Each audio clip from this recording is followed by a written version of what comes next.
U.S. inflation soared 7% in past year, the most since 1982. By Christopher Rugaber. Washington, inflation jumped at its fastest pace in nearly 40 years last month, a 7% spike from a year earlier that is pushing up household expenses, eating into wage gains and heaping pressure on President Joe Biden and the Federal Reserve to address a growing threat to the U.S. economy. Prices have risen sharply for cars, gas as food and furniture during a rapid recovery from the pandemic recession. Americans have ramped up spending amid shortages of workers and raw materials that have squeezed supply chain. The Labor Department reported Wednesday that excluding volatile food and gas prices, so-called core prices surged 0.6% from November to December. Measured year-over-year, core prices jumped 5.5% in December, the fastest such increase since 1991. Rising prices have wiped out the healthy pay increases that many Americans have been receiving, making it harder for households, especially lower-income families, to afford basic expenses. Polls show that inflation has started displacing even the coronavirus as a public concern,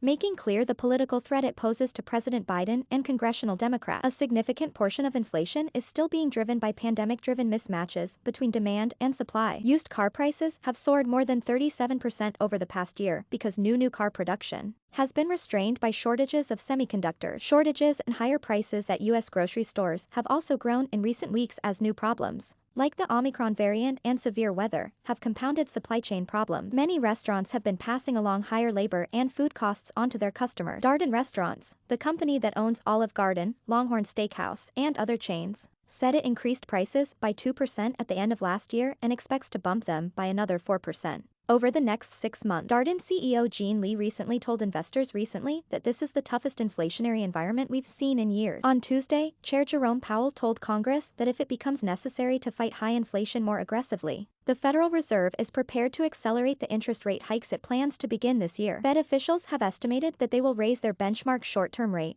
now pegged near zero, 3 times this year. Many economists envision as many as 4 Fed rate hikes in 2022. Those rate increases would likely increase borrowing costs for home and auto purchases as well as for business loans, potentially slowing the economy. The rate hikes also mark a sharp reversal in policy by Fed policymakers, who as recently as September had been split over whether to raise rates even once this year. The Fed is also rapidly ending its monthly bond purchases, which were intended to lower longer-term interest rates to encourage borrowing and spending. Yet the Fed's quick pivot hasn't quelled questions from many former Fed officials, economists, and some senators about whether the Fed has acted too slowly to end its ultra-low interest rate policies in the face of accelerating inflation and put the economy at risk as a result. In his testimony to Congress on Tuesday, Powell said the Fed mistakenly believed that supply chain bottlenecks that have helped drive up the prices of goods wouldn't last nearly as long as they have. Once the supply chains were unsnarled, he said, prices would come back down. Yet for now, the supply problems have persisted, and though there are signs that they are loosening in some industries, Powell acknowledged that progress has been limited. He noted that many cargo ships remain docked outside the port of Los Angeles and Long Beach, the nation's largest, waiting to unload. With the Biden administration facing public discontent over the rise in inflation,